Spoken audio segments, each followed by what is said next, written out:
새싹들이 벌써 자라고 있습니다. 봄의 이 좋은 기운에 따라서 여러분의 삶 속에서도 더 하나님과 좋은 관계 이루어 주시고 아름다운 생명의 역사가 풍성하시기를 다시 한번 주님의 이름으로 축원합니다. 지난 시간에 바울이 자신이 전하는 그리스도의 복음을 예루살렘 교회에 와서 다른 유력한 사람들에게 전했다. 이걸 살펴보았습니다. 그가 예루살렘의 유력한 사람들에게 그렇게 복음을 전했던 이유는 뭐냐면 내가 전하는 복음이 내가 지금 바로 가고 있는지 잘못된 것은 아닌지 확인받고 싶어서 그리고 그들과 그들의 공감을 얻고 싶어서 그랬다. 이렇게 말씀을 드렸고요. 오늘 본문에는 그에 대한 반응이 언급되어 있습니다. 6절 말씀을 한번 같이 읽어볼까요? 6절 말씀 시작. 유력하다는 이들 중에 본래 어떤 이들인지 내게 상관이 없으며 하나님은 사람을 외모로 취하지 아니하시나니 저 유력한 이들은 내게 의무를 더하여 준 것이 없고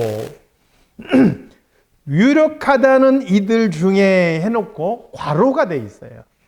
이 괄호는 뭐냐면 이 유력한 사람들이 어떤 사람들을 의미하는 건지를 설명해 주는 거예요.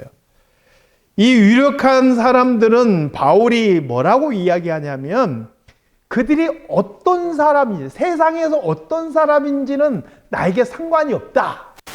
이렇게 말하는 거예요. 하나님께서도 사람을 외모로 취하지 아니하시지 않느냐? 이 말이에요.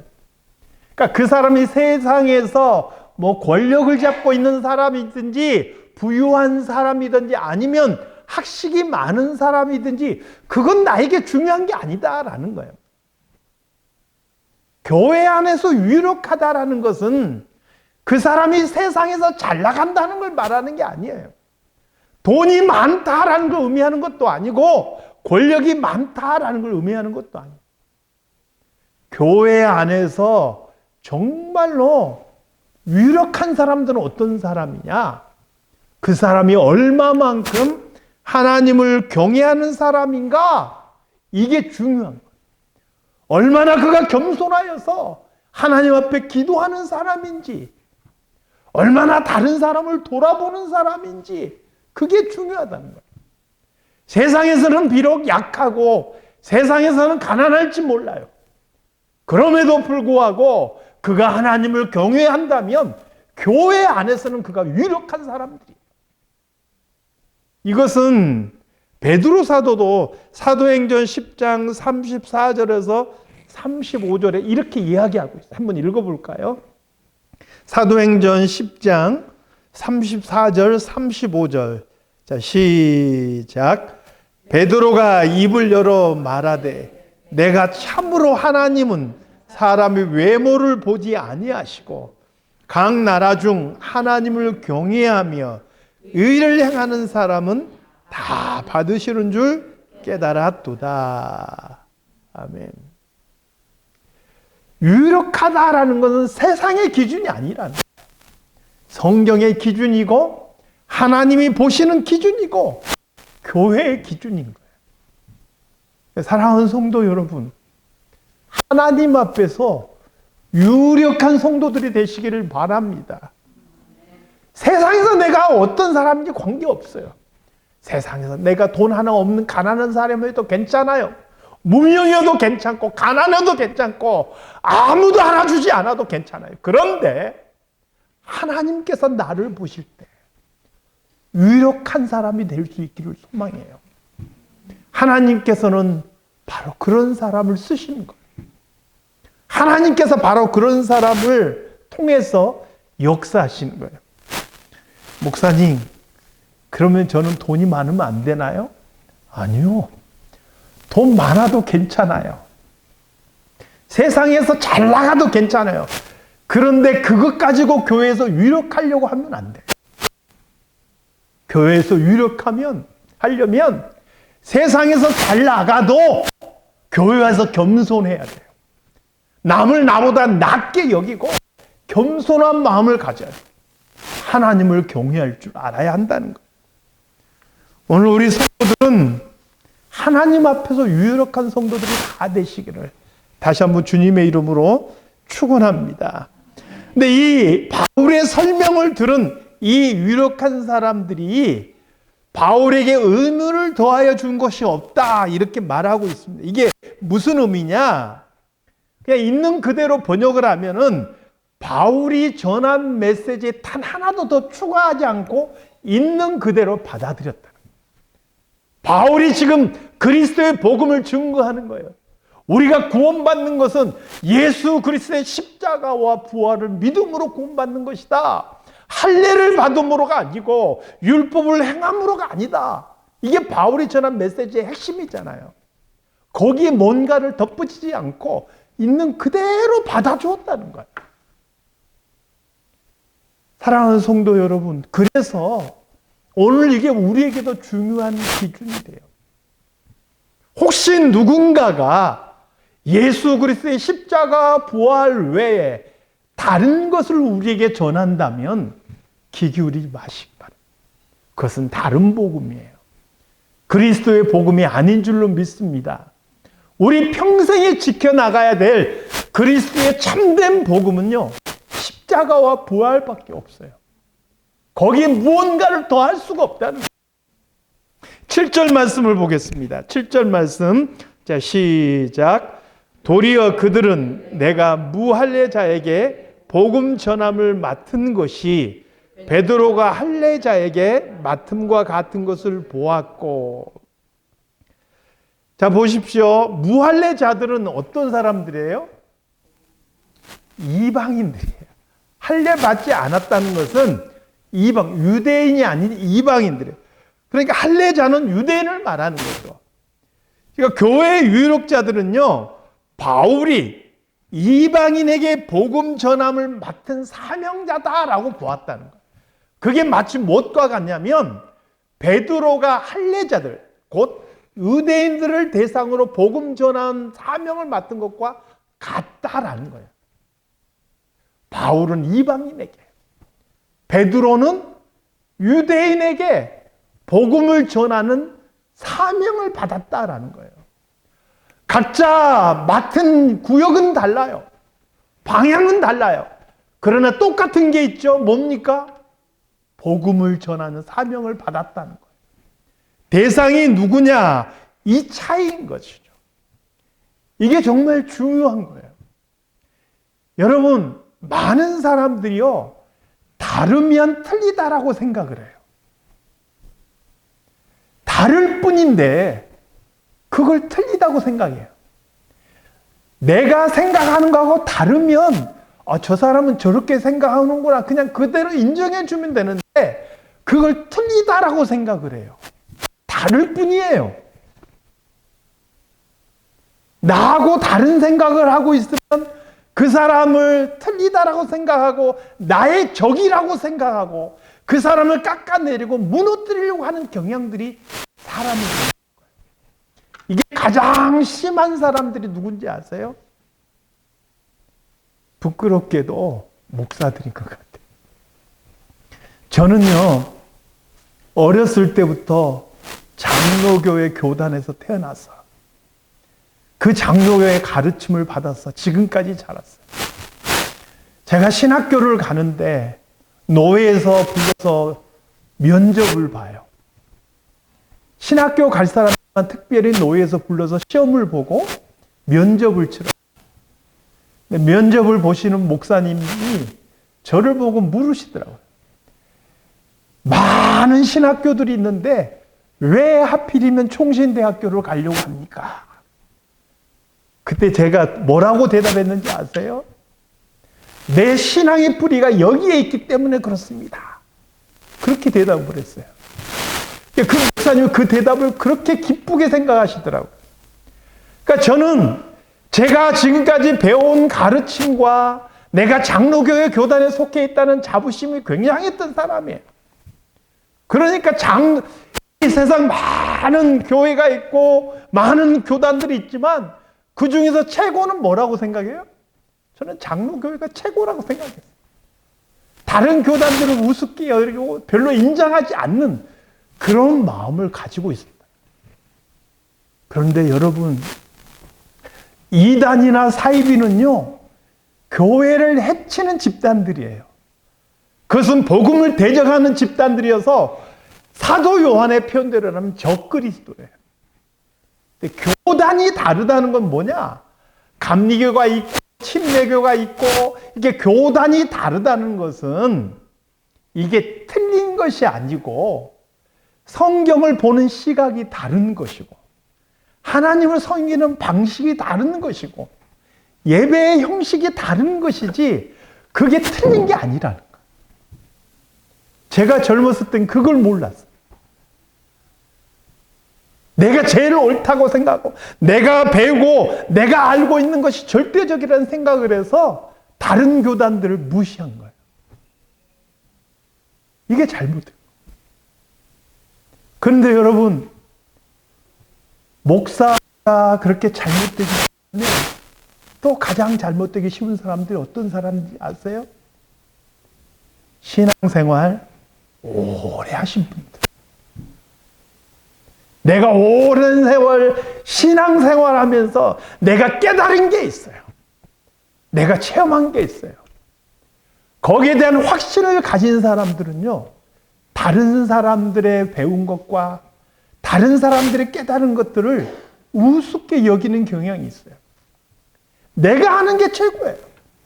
내가 지금까지 느끼고 깨달은 게 최고라는 거예요. 다른 사람들을 가르치려고 들지 내가 배울 생각을 안 한다는 거예요. 사랑하는 성도 여러분, 각자의 자리에서 내가 느끼고 내가 체험한 하나님이 다 달라요. 같을 수가 없는 거예요. 내가 느낀 하나님이 다르단 말이에요. 그러므로 나는 이런 하나님을 느끼고 이렇게 하나님을 내가 생각하고 이렇게 체험했지만 다른 사람은 다르게 체험할 수 있다는 것을 인정해야 되는 거예요. 나는 이런 일을 하지만 저 사람은 저런 일을 할 수 있다는 것을 인정해 줘야 돼요. 교회 유력자들이 바울을 인정했던 이유가 그거예요. 우리는 비록 유대인들을 대상으로 복음을 전하는 사명을 맡았지만 우리가 보니까 바울이란 저 사람은 이 그리스도의 복음을 이방인들을 향하여서 전하는 사명을 맡았구나. 우리랑 다르지만 우리랑 다른 길을 걷지만 아니 보니 결국은 그리스도의 복음을 전하는 같은 길을 가는구나. 이걸 인정했다라는 거예요. 사랑하는 성도 여러분, 오늘 우리는 나 외에 다른 사람들이 다른 방법을 가지고 다른 방향으로 교회를 섬기고 예수를 믿는다 할지라도 그것이 교회를 해치는 것이 아니라면 그것을 있는 그대로 받아줄 수 있는 그런 성도들이 다 되시기를 바랍니다. 우리 지역사회 속에서도 마찬가지예요. 다른 교회라고 해서 그 사람들이 틀린 게 아니에요. 교회는 다르고 교단은 다를지라도 다 같은 믿음 안에서 복음의 한 길을 가는 사람들이라. 이어지는 8절 말씀 역시 같은 내용을 반복하고 있어요. 8절 말씀 함께 읽겠습니다. 자, 시작. 베드로에게 역사하사 그를 할례자의 사도로 삼으신 이가 또한 내게 역사하사 나를 이방인의 사도로 삼으셨느니라. 사실 7절 말씀하고 똑같은 내용을 반복하고 있어요. 성경이 2번 반복하는 것은 어떤 의미라 그랬죠? 그게 2번 반복하는 것은 강조라 그랬어요. 그만큼 중요하다는 거예요. 다르지만 같은 길을 가고 있다. 사명은 다르고 대상은 다르지만 그리스도의 복음을 전하는 길은 똑같은 것이다 라는 것을 강조하고 있는 것이죠. 그러므로 예루살렘의 유력자는 바울이 전하는 복음을 있는 그대로 받아들이고 바울의 과거 때문에 색안경을 쓰고 보지 않았다는 거예요. 바울의 과거가 어떻습니까? 찬란하지요. 자기 나름대로는 하나님을 향한 열심이라고 어떻게 했어요? 교회를 핍박했죠. 예수 믿는 사람들을 잡아 가두었죠. 스데반이 죽는데 증인이 된 사람이에요. 저 사람이 어떻게 그리스도의 복음을 증거하는 사람일까? 이렇게 색안경 쓰고 보지 않았다는 거예요. 과거는 그럴지라도 지금은 저 사람이 복음을 전하는 사람이다. 있는 그대로 받았다라는 것이죠. 그게 9절에서도 언급되고 있죠. 9절 말씀 함께 같이 읽겠습니다. 자, 시작. 또 기둥같이 여기는 야고보와 게바와 요한도 내게 주신 은혜를 알므로 나와 바나바에게 친교의 악수를 하였으니 우리는 이방인에게로 그들은 할례자에게로 가게 하려 함이라. 기둥같이 여기는 야고보, 여기서의 야고보는 예수님의 제자 야고보가 아니죠.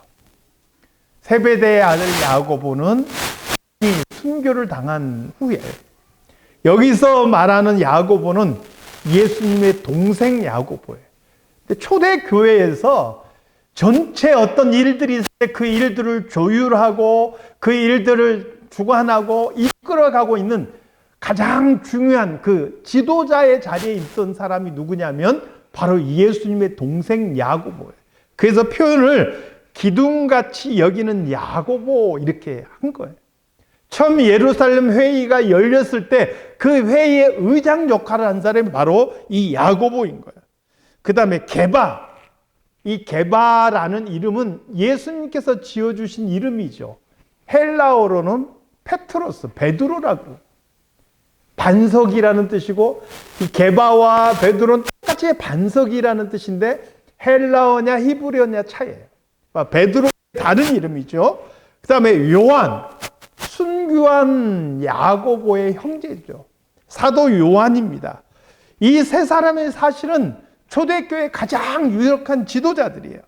이 세 사람이 내게 주신 은혜를 알므로 바울이 어떤 은혜 속에서 예수 그리스도의 부르심을 받은지를 분명히 알았기 때문에 그의 과거를 묻지 않고 비록 이방인의 사도로 지금 일을 하지만 그도 복음을 위한 그런 사명자임을 알기 때문에 바울과 바나바에게 교제의 악수를 했다라는 거예요.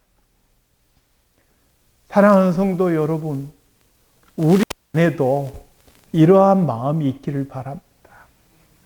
예수 그리스도 안에서는 부자도 없고 가난한 자도 없고 귀한 자도 없고 천한 자도 없고 다 같은 길을 가는 사람들이에요. 거기에 인종도 없고 나라도 없고 국경도 없는 거예요. 이 편견을 벗어내는 것이 참 쉽지는 않습니다. 저는 예전에 어느 세미나를 참석했는데 일본에서 어느 신학교 총장님이 오셨더라고요. 그 총장님이 오셔가지고 정말 무릎을 꿇고 절하면서 과거를 사죄합니다. 그러면서 이분이 말씀을 전하시는데 이게 마음속에 괴로움이 있더라. 우리 대부분 한국 사람들 일본에 대한 선입견이 있잖아요. 일본이 잘 되는 것은 꼴을 못 보겠고 일본 사람들하고 축구하면은 이건 일본 사람들하고는 가위바위보도 이겨야 된다는 한국 사람들만의 자존심이 있잖아요. 그런데 저들에게도 우리가 사명을 가지고 복음을 전해야 되는가? 네, 여러분, 하나님께서는 무엇을 기뻐하실까요? 그들의 과거에도 불구하고 그 땅에도 복음이 증거되고 그 중에서도 구원받기를 기뻐하는 하나님께서 기뻐하시는 자들이 주께로 돌아오는 거, 이거 얼마나 기뻐하시겠어요? 복음이 증거가 돼야 돼요. 그렇게 우리의 선입견과 편견의 벽을 깨부셔야 돼요. 우리가 지금 미국에 사는데 이 땅에도 수많은 인종들이 있죠. 그에 대한 선입견의 벽도 넘어가야 된다. 인종 인종이 다르고 나라가 다르고 그러할지라도 결국은 우리가 복음 안에서 같은 길을 가는 동역자라는 거예요. 이러한 마음을 우리가 잃어버려서는 안 됩니다. 내 안에 끊임없이 이런 마음의 장벽들을 허물어 갈 필요가 있다라는 거예요. 할렐루야. 10절 말씀 함께 같이 읽겠습니다. 10절 말씀. 자, 시작. 다만 우리에게 가난한 자들을 기억하도록 부탁하였으니 이것은 나도 본래부터 힘써 행하여 왔노라. 바울이 전하는 예수 그리스도의 십자가 부활에 그 어떤 것도 첨가하지 않았다 그랬어요. 베드로나 야고보나 요한이 그 어떤 것도 거기에 덧붙이지 않았다 그랬어요. 그런데 단 한 가지 바울에게 요구가 있었어요. 그 요구는 뭐냐면 네가 그 그리스도의 복음을 증거하는 데 있어서 가난한 형제들을 잊지 말고 기억해다오. 그 복음에 무엇을 더한 것은 아니지만 그래도 복음을 증거하면서 다니는 곳곳마다 가난한 형제들을 잊지 말고 기억해다오. 그리고 바울이 뭐라고 덧붙입니까? 이것은 나도 본래부터 힘써 행하여 왔노라. 교회는요, 나만 예수 믿고 구원받는 것으로 끝나지 않는 거예요. 우리끼리만 알콩달콩 예수 믿고 끝나면 안 되는 거예요. 다른 사람을 돌아볼 수 있어야 돼요. 지금 이 순간도 마음에 고통받는 사람이 있다면 그 사람을 기억해야 되는 거예요. 그게 예수 믿는 사람의 모습인 것이고 교회가 가져야 될 기본적인 자세입니다. 우리의 눈이 높은 곳을 향하기보다는 낮은 곳을 향하여 우리의 눈을 둘 수 있어야 됩니다. 우리 하나님께서는 고아와 과부들의 하나님이세요. 왜 그렇게 표현했겠어요? 하나님의 백성들이 결코 사회적인 약한 사람들을 외면해서는 안 된다고 말씀하시는 거예요. 그래서 참된 경건이 무엇입니까? 고아와 과부를 그 환난 중에 돌아보고 자기를 지켜 세상에 물들지 않는 것이란 말씀하고 있습니다. 그러므로 사랑하는 성도 여러분, 이제는 우리가 복음을 받는 사람들로서 나보다 더 어렵고 나보다 더 소외받고 나보다 더 가난한 사람들에게 우리의 눈을 돌리지 않기를 바라요. 그들을 돌아볼 수 있기를 바라요. 그래서 이를 통해서 예수 그리스도의 사랑이 이 땅 위에 가득하게 전해질 수 있기를 우리 주님의 이름으로 축원합니다. 기도하겠습니다. 하나님 아버지, 우리가 복음을 받은 자로서 살아가지만 아직도 우리 안에 많은 편견과 선입견들이 있는 것을 보게 됩니다. 말씀에서는 남을 나보다 낮게 여기라 그랬지만 내가 옳다 생각하고 남을 무시하는 우리들의 마음도 있습니다. 하나님, 우리를 깨우쳐 주시어서 정말 말씀대로 행하는 우리들이 되게 하시고 우리를 통하여서 그리스도의 영광이 온전히 드러나는 아름다운 모습이 있게 하여 주시옵소서. 거룩하신 예수 그리스도의 이름으로 기도드리옵나이다. 아멘.